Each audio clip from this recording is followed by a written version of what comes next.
It is great to be back here once again, and many of your drafts has started. I'm here along with Jed and over in Chicago, Jimmy over in Arizona, and today I'm actually in Grand Rapids, Michigan, the home of the Gerald Ford Presidential Museum. So, welcome everyone. Morning. Hey, did any of you guys watch the game yesterday? So, a couple of things. Jameis Winston did outstanding. Marquez Callaway just had that nice catch. Trevor Lawrence and the Jacksonville's offense really struggled. And a couple of other things. I love your comments on it. What do you call it? Oh, here we go. Travis Etienne has been diagnosed with a mid-foot sprain after yesterday's preseason loss and now will be out indefinitely. Adam Troutman, sleeper for tight end, will undergo an MRI after suffering an ankle injury. Thoughts on that? Let me begin with Jed.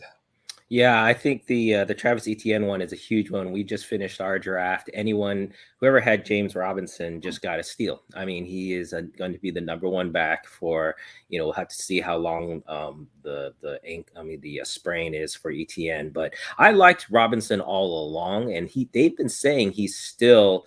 Urban Meyer's been saying that he is still the starter. So it's not a huge thing, but still, if you got James Robinson, you're going to see his draft stock shoot up now. So he's going to cost a lot more. Or if you're in a league where people aren't paying attention to the news, make sure you get a hold of James Robinson because that'll be a steal. Yep. Jim, any thoughts? No, I agree with you. Actually, so I was high on ETN, and I actually drafted him on one of my leagues. And so I was like, yeah, it's time to put him on. My guess is he'll be out for a few weeks, so he's going to be on IR. I actually did, funny enough, also pick up Marquise Callaway, or I drafted him towards the end of the 10th round for me. And I actually think that with Michael Thomas out, and now potentially Adam Troutman, I like Callaway. I think he's actually going to be a decent fantasy player this year. Got it. Very good. Hey, in terms of James Winston, Jim, what'd you think of him yesterday in terms of how well he did? Actually, I was surprised. I mean, I guess from a fantasy perspective, you always want a Jameis Winston, but I was surprised that he did so well. And even as I was watching the game, they were speculating that he at least now has the leg up in terms of being the starting quarterback, when in fact, most of the training camp, everyone was saying Taysom Hill was going to be the guy because they didn't think that Sean Payton was going to put up with Winston and his interceptions.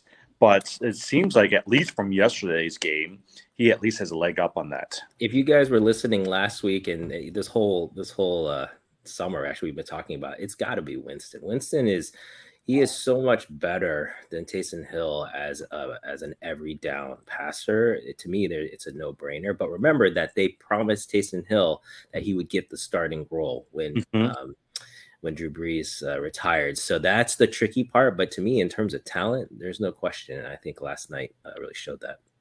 Yeah. Hey, the other day, Ed, you mentioned that the three of us finished our draft, and hey, any thoughts from the draft? I think the big one was when Jimmy was trying to bid me for Aaron Rodgers, and he just completely increased the pricing to the point where now he's stuck with Aaron Rodgers. Yeah, that's a good tale, cautionary tale. So basically, I think Jimmy was trying to get Tommy to spend a little bit more money, and it was working and it was going up, but then he went one step too far and ended up with two quarterbacks. Yeah. Well, I mean, okay, so here's my thing, right? Because I was like, well, I do hope that Aaron Rodgers is going to have a great year from a fantasy perspective. I also have Justin Herbert. So at least for me, I was like, I got assets to trade down the road. The problem with that is by the time I spent all my money with Aaron Rodgers, I had no more money left. And so you're kind of stuck until the end of the draft when you just pick up people for $1. And that's the frustrating part, is because there were a number of players that went after that went really cheap, but there was no way for me to bid on it, even though I wanted them. Yeah, that's it. But I agree with you. And the funny thing about fantasy is we're laughing about this now, but watch Aaron Rodgers win you the league. He could have a great season, and that could be the move that wins it for you. So it's not, definitely not everything is lost. But it was a fun draft. I mean, overall, I thought so this was our keeper draft.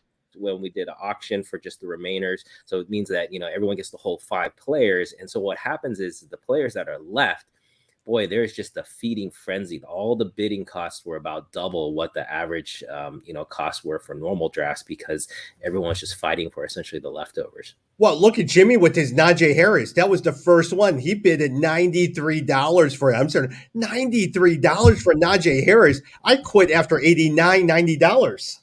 No, I thought that was good, though. I mean, you got to, because he had to shore up his running back position, and there was very few what I would consider top 10 running backs. I think Najee Harris, and then who was the other one? There was one other. I think Chris Chris Carson. That's right, the guy I dropped. Yeah, Chris Carson was the other one that basically you're fighting between those guys, and then the rookies. So ETN was out there, and so, but I think in those kind of keeper drafts, you have to identify one position that in your mind you have to get a starter for that position, and then everything else is just gravy. Yeah. Well, usually, at least with my strategy for a lot of these drafts, I'll let people bid high on the first round of running backs, right? And some of the first round of players. I'll usually go high on wide receivers and potentially tight ends. And then I'll try to fill in my team with a lot of really valued players. But this one is a little bit different because I decided I'm going to spend I was willing to spend $100 on a good running back and try to go after 2 or 3 really, really good players and fill in the rest of it later on. So, yeah. Hey, one thing that actually has helped me a lot of times is when you're drafting, especially in auction league, Yahoo allows you to see positions grid and allows you to see who drafted what. And so that allowed me to really look at Aaron Rodgers. Wait a minute. I'm the only one without a quarterback. Everyone else has a quarterback. Aaron Rodgers is there, and Ryan Tannehill is there. So if I lose Aaron Rodgers, I probably will be stuck with Ryan Tannehill. Let's do that and go figure out trade another day as well too. So that was the one. So that helps you a lot. Yeah, I wasn't paying attention to that one. I was paying attention to trying to up Aaron Rodgers. Well, hey, look, let's go over to the AFC East as well as the NFC North for this time. And so a lot of times, let's begin with the Bills as well, too. Everyone knows that Josh Allen is your number 2 quarterback behind Patrick Mahomes. Jim, I'll start with you. Any concern about Josh Allen? It's not that he's good. Everyone knows he's good. Is there any concern where you would not want to pick him? No, I don't think so. I remember this time last year, we were all drafting Josh Allen towards like the end of the draft, and you were able to get him for a really, really good value. Now he's going second in most of these drafts, which I think is pretty good, but it's still pretty high as well too. So I think there's going to be a lot of pressure on him. Stephon Diggs, I think, is going to get his catches and make fantasy. The more of the question for me will be how well will Zach Moss do, as well as also Devin Singletary. Because there seems to be a mixed group of people that says that this Moss is going to break out and be the number 1 back. And there are some people who just believe that it's going to be a shared running back committee system. Yeah, I would agree on your thoughts there. I mean, I think the main thing with any high flyer, and I think just in general, everyone should remember there's this term called regression to the mean if you're into stats, which basically means that you have an average and you are always going to kind of head towards the average. And so I think with Josh Allen, you got to say the issue is we don't know what his average is. And so he had a great season, but I think you have to keep your expectations in check. I think he's a top 5 quarterback. Is he going to be the number 1 QB again? I doubt it. I doubt that, the Bills took some teams by surprise last year. That's not going to happen this year. And so you should expect a little bit of a drop, but still in the top 5. If that's part of your strategy, I would have no problems getting him. Yeah. The concern always has been with Josh Allen isn't that he could run. A lot of times that running ability is what makes him great. It's the accuracy as well, too. Now, I think the presence of Stephon Diggs really helped. Jed, I'm going to throw it over to you. Stephon Diggs, if I was to say to you, Stephon Diggs is overrated as a wide receiver. I don't understand why people are drafting him in the first round. Am I crazy, or do I actually have some legitimacy in what I'm saying? Um, well, I wouldn't say overrated. If anything, I would say underrated. I think that, Really? Okay. yeah, especially going out to Buffalo, I think, you don't have as much of the media coverage. And then when he was in Minnesota as well. So I don't think he gets as much press as, the Devontae Adams of the world, even the Michael Thomases of the world. So I think, no, I don't think he's overvalued. I think he's definitely in the top three. But like I said, I think there's going to be a drop off. So first round, I would say if you're going to pick a wide receiver in the first round, to me, other than Devontae Adams, I really don't think there is anyone I would consider in round one. Round two, no problem at all. Go for it. Yeah, no, I actually agree with you. I mean, outside Devontae Adams, I mean, really, Travis Kelce is the next person you want to go after in your first round. Yeah. Jim, if you had the chance between Devin Singletary or Zach Moss, who would you pick? I just think Moss has the higher ceiling and the higher potential in terms of being able to be the number one back. There were a couple of games last year he did tremendously in. I just wish that they would say he's going to be the number one back and not the shared running back system that they're going after. Yeah, I agree with that. And this is the way of the NFL right now. Everyone knows running backs, they're, interchangeable. And so there's more two-man committees. Basically, the thing with Moss is he's the goal line back. So he gets the goal line carry. So even if it's an even split, he's the guy who can, help break that tie with those TD points. If you are in 12 team league, a lot of times you might want to look at Emmanuel Sanders, Cole Beasley, and if you're really desperate, tight end, Dawson Knox. If you're a 10-person league, you're not paying attention to any of these guys as well too. All right, Patriots. Let's go over the Patriots as well too. Let me add one thing. So going back to the Bills, I know a lot of people don't have defensive players, but I will say from a fantasy perspective, the Bills have some great defensive players that you might want to pick up. Matt Milano, linebacker, Jordan Poyer, who's a defensive cornerback, and then also Taron Johnson. Like they always are pretty consistent from an IDP perspective. So that defense is going to be awesome. That defense was awesome last season. It's going to be top 5 again this season. So I agree with you there. Yeah. Let's switch over to Patriots. Jed, I'm going to go over to you. Cam Newton, Mac Jones, any of them are on your radar as a starting QB? Not as a starter. I think Cam actually played. Actually, they both played really well in their last preseason game. But I wouldn't pick either of them as my starter. But Mac Jones, if you wanted to look longer term, I wouldn't have a problem there. I expect Mac Jones to have the starting position by the end of the season. When they make that switch, I'm not sure. But I wouldn't pick either of those guys as a starting quarterback. As a backup, I think they'd be fine. Got it. Hey, Jed, quick question on Cam Newton. A lot of times he says, okay, COVID affected me. It's my first season, New England. I have a year under my belt. Watch me. Any belief in that? Do you think Yeah, I do think he's trending up. I mean, I think you have to remember last year they had no pass catchers. They're looking at Jacoby Myers or Nikhil Harris as like their number one wide receivers. Those are really poor options. And now adding in Hunter Henry and Jonnu Smith, I think the passing offense is really going to improve this year. So I see him getting better and having better stats for sure, but not to the point of being a top 10 quarterback. Jim, in terms of running back, Damian Harris, Sony Michel, who's your running back to own? Well, I think there was some reports that Sony Michel might be dropped from the team before they head into the final roster. So that's something for us to watch. But I do think Damian Harris is on the verge of breaking out this year. And I actually think that he's actually a good value from a running back perspective. Now, the argument a lot of times is Bill Belichick never gives the primary ball to a primary carrier. It's always been by committee. Burkhead, Sony Michel, James White, all of these different things. Damian Harris, would you say differently, or would you still see him more as a committee person?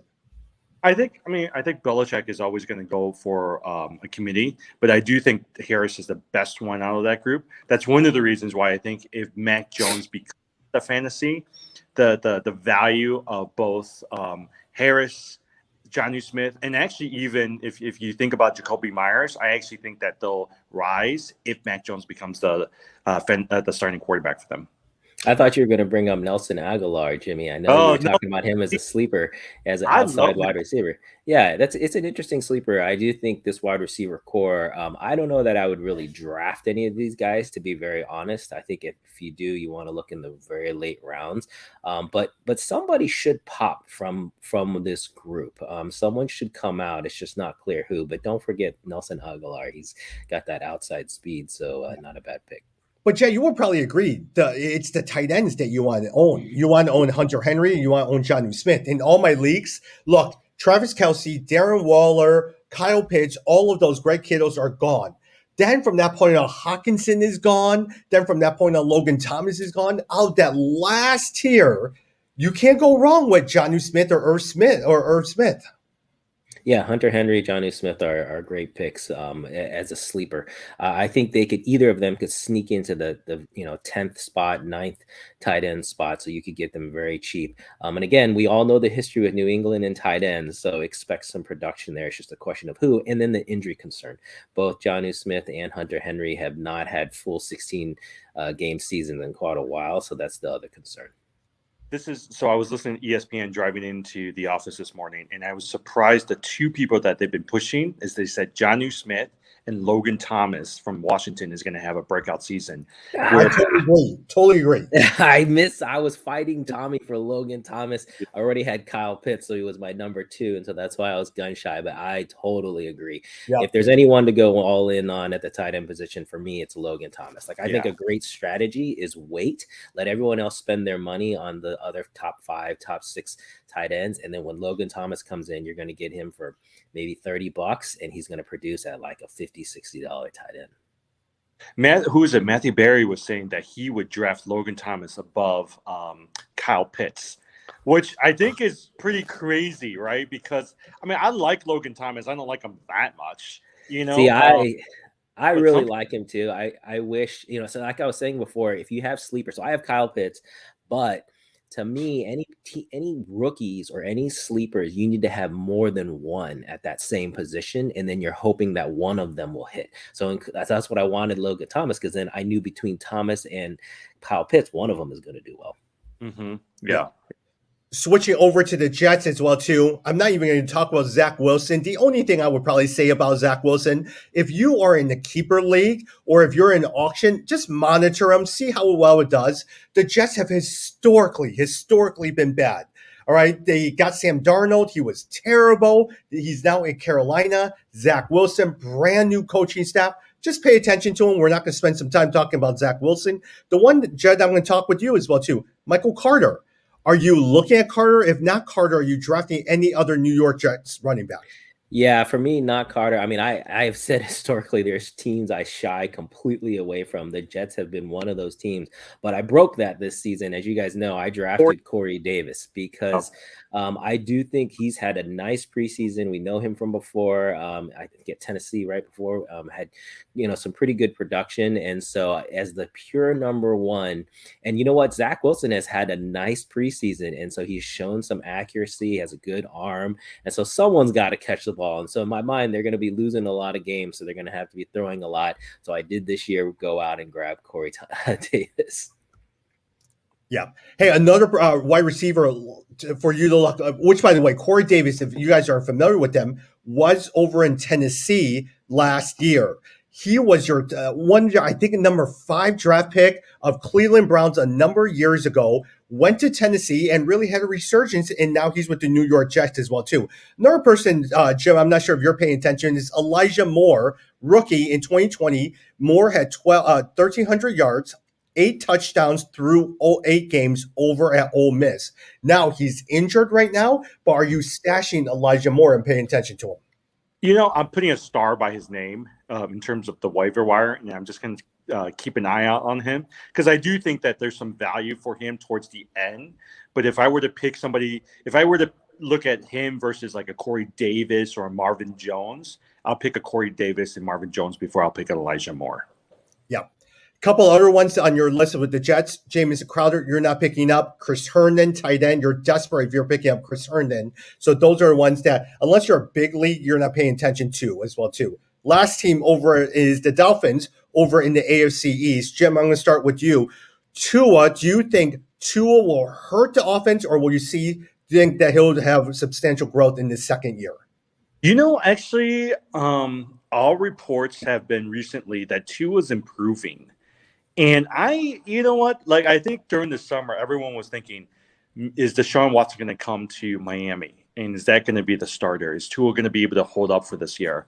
And actually, in the last few preseason games, he's actually done pretty well. So for me, I'm actually willing to take a risk on a Jalen Waddle and a Will Fuller for this year.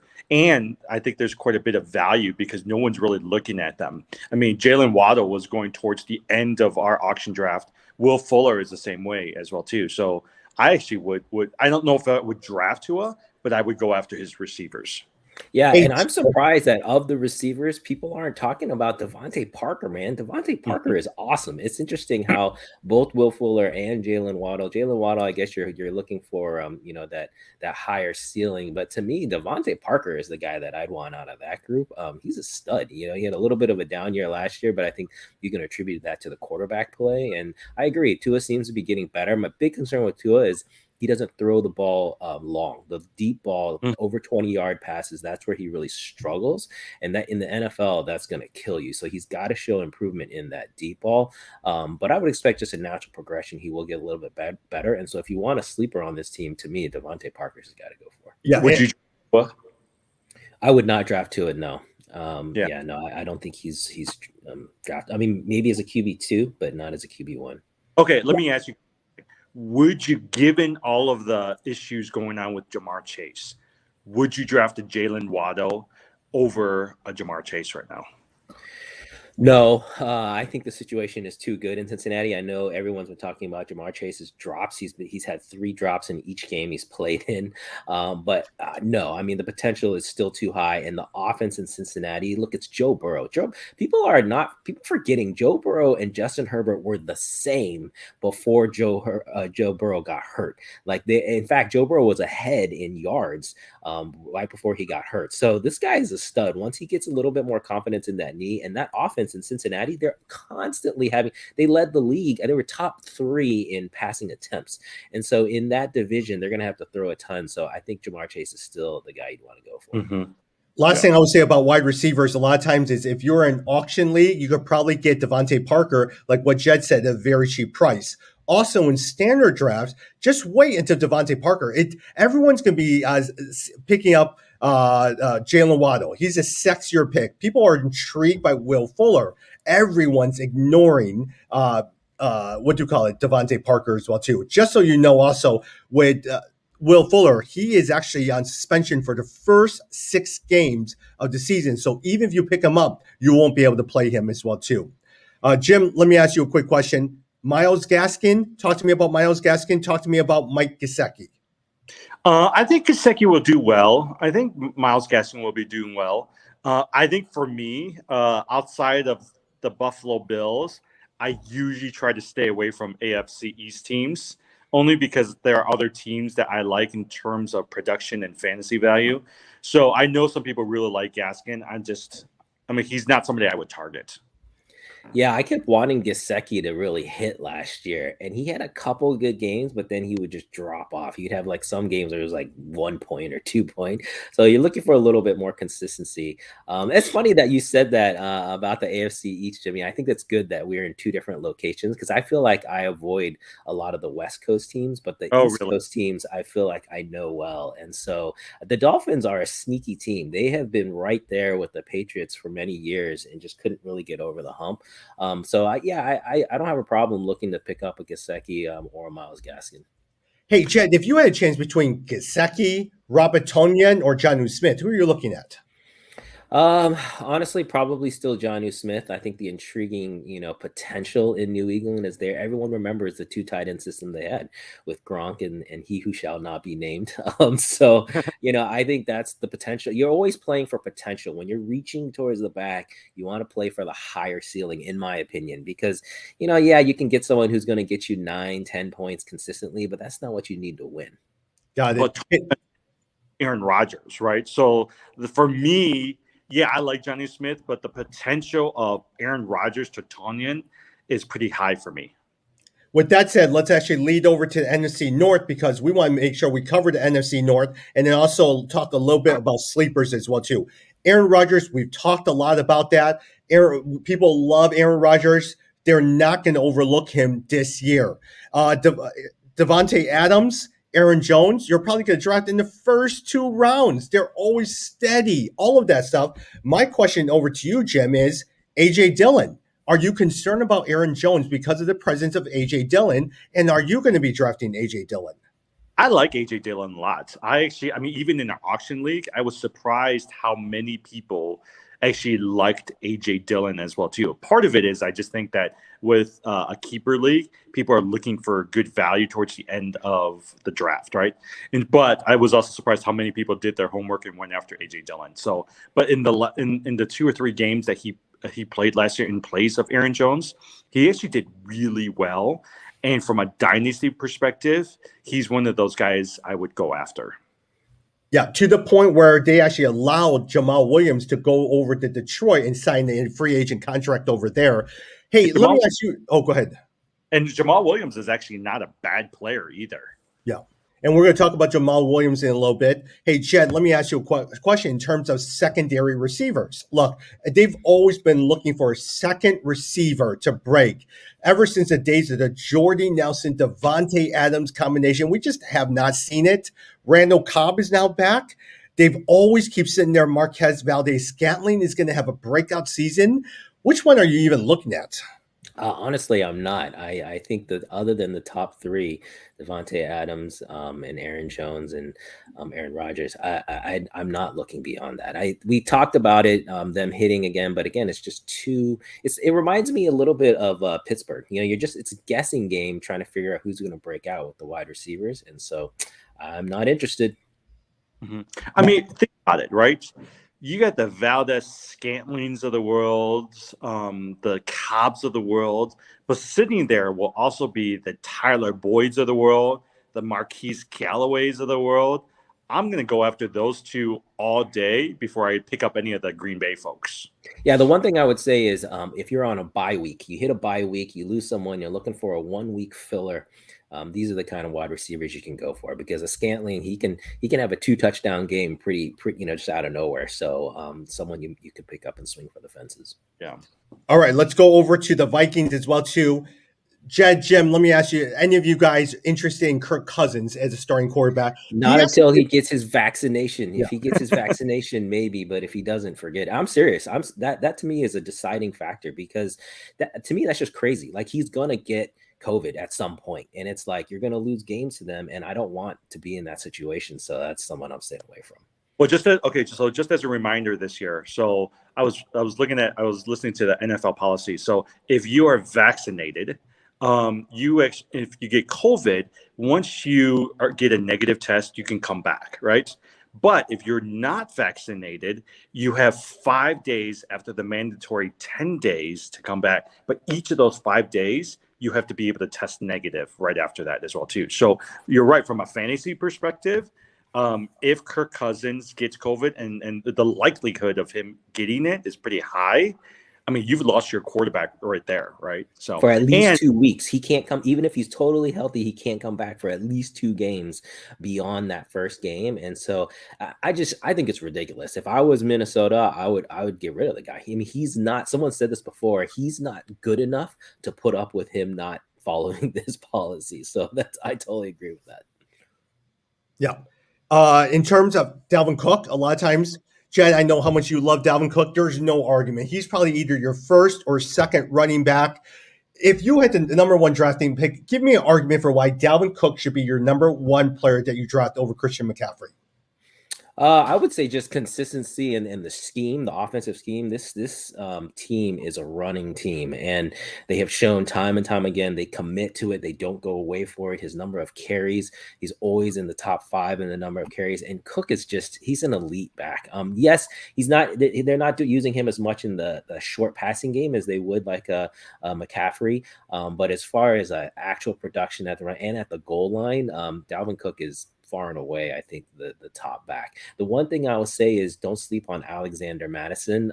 This, other than, we just talked about I think Alexander, other than AJ Dillon, I think Alexander Madison is probably your number one handcuff Yeah. back. So I just don't sleep on him. Mm-hmm. Yeah. Dalvin Cook is such a rough running style. He will get injured at one point, and when you do, you got to pick up Alexander Madison because he's going to do really well. Jim, I'm looking at the clock as well too, and sensitive to Jed's time. Let me actually talk about Justin Jefferson. After Devontae Adams, would you pick up Justin Jefferson over Tyreek Hill, over a DeAndre Hopkins? I don't know. I think after Devontae, right? I think the next group of receivers I would go after would be DeAndre, Stephon Diggs, Tyreek Hill. I think I would go after that group. Who's another guy I would go after? Oh, Calvin Ridley from the Falcons. For me, Calvin and also Justin Jefferson are somewhat the same. So out of that group, I think that would be Justin. I would pick them out of the third tier receivers. So, but I do think that he has a great ceiling, and I do think that again he'll do great this year in fantasy. Yeah. A sleeper for you to look at tight end is Irv Smith. With the departure of Kyle Rudolph as the number one over to New York Giants, a lot of times people are predicting Irv Smith is someone that you could get in the later rounds, probably not even drafted at all. So pay attention and watch Irv Smith as well too. Hey, I'm going to go over to Detroit Lions, and then we're going to wrap up over the Chicago Bears. Jet, let me ask you, are there anyone besides DeAndre Swift, is there anyone you're interested over in Detroit? Honestly, maybe Hawkinson. I think Hawkinson, we talked about him last season, had a few breakout games, but again, the inconsistency was there. Jared Goff is more of a dink and dunker, so I could see him maybe, using Hawkinson as a safety net, and so that's not a bad play. So I would say Hawkinson and DeAndre Swift are the only two, but I'm avoiding the wide receiver core and avoiding Goff as well. Which, by the way, the wide receiver core is Brashad Perryman as well as Terrell Williams, who was formerly with the Las Vegas Raiders. People have been talking about St. John, but man, it's just with Jared Goff throwing it's not going to be very good. Go ahead. I actually like St. Brown. I actually think he's a sleeper in a dynasty league. So I would not shy away from him. I'm not going to pick him up from a draft perspective, from a waiver perspective. Pay attention to St. Brown. Yeah. Hey, for those, TJ Hawkinson, after the elite tier of wide receivers are gone, the Kelseys, the Kyle Pitts of the world, the George Kittles, TJ Hawkinson, in his second season, he was third amongst tight ends in receiving yards and PPR formats. And so you probably could get him fairly okay cheap, and as well as probably in the middle 6th or 7th round as well, too. With that said, let's go over and talk about the Chicago Bears. Jim, a lot of times all of us are from Chicago. Do you like Justin Fields? Is he someone that you're going to pick up on your dynasty? You're not going to start him right now, but are you picking him up and stashing him in your lineups? Yeah, I mean, because I know that he's going to end up being the quarterback, whether it's the second game or the 6th game or the end of the season. He's going to be your quarterback, right? And so thus far, he's shown some pretty good potential. I do think that if when he becomes quarterback, though, what happens is the value of the Cole Kmets of the world, the Moonies of the world, the Allen Robinsons of the world, they're gonna increase, because right now I think they're just like, they're not a factor with Dalton at quarterback. Yeah, I think Allen Robinson to me is being undervalued right now. Allen Robinson is a stud wide receiver, has not had consistent quarterback play. I'll even argue, even if Justin Fields doesn't start for a while, let's say we got Andy Dalton for 6 games before Justin Fields goes, I still think Allen Robinson, people are drafting him far too low. I was just trying to see, where is he going roughly? So he's going roughly the 11th or 12th. The last preseason games? He is not really good. Yeah, let's just wait a little bit. But Allen Robinson is going as the 11th or 12th wide receiver. I think really he should be a top 10. So he's someone that I think he's undervalued right now. Yeah. Got it. Hey, in terms of running back, with David Montgomery, who had an outstanding season, Jed, Tariq Cohen, Damian Williams are now on the team. How high are you drafting David Montgomery? Yeah, I like Montgomery. The issue is, again, we're talking about if Justin Fields is in, Fields takes a little bit of that rushing prowess. You got to assume that Fields will get a few touchdowns as well. So that's less for David Montgomery to have. So it drops, to me, it drops a little bit of his potential there, his potential for scoring. But again, you know what? Let me just see. Where is he going? So he's going around the 15th or 16th pick. So I think you have to be careful because right around there, you've got Clyde Edwards-Helaire, J.K. Dobbins, Chris Carson. Those are some pretty good names that it would be hard to pass up for David Montgomery. I might wait a little bit before picking him up, but he should be on someone's roster for sure. He should be an RB2 somewhere. Got it. Hey, Jim, before you say anything, or go ahead, finish up. I don't know if you guys saw the news. Did you know Helaire has sprained an ankle sprain, and so they're monitoring him right now, right? So if you're looking at the Helaires, the Dobbins, the Montgomerys of the world, depending on what happens with that ankle sprain, may affect how you draft them. So for me, Dobbins shoots up, and potentially Montgomery actually increases in value depending on the Helaire. That's a really good point. And Helaire actually, to me, was a big bounce back candidate this year. Mm-hmm. Everyone, a lot of people drafted him in the first round last year. And so now they just swore off him because he didn't produce at that level, but he hasn't dropped off that much. He shouldn't be down in the high teens. He really should be just outside of the top 10. So that's really something good to monitor, because if he's hurt, then all bets are off. With that said, Jed, I know a lot of times you have a 9:00 meeting Central Time. Here's one thing I'm going to ask both of you guys to do. We didn't have time to do sleepers, and I want to talk about Cole Kmet and Darnell Mooney. If you guys could do me a favor, record yourself, and we're going to put this on Instagram Live or Instagram for people to see. Give me your sleepers. Give me your top 3 or 4 sleepers. Also, give me your thoughts on Darnell Mooney and Cole Kmet, and we'll put that on Instagram as well as Facebook for people to see. All right? Sounds good. All right. We'll see you guys on Friday. All right. Bye.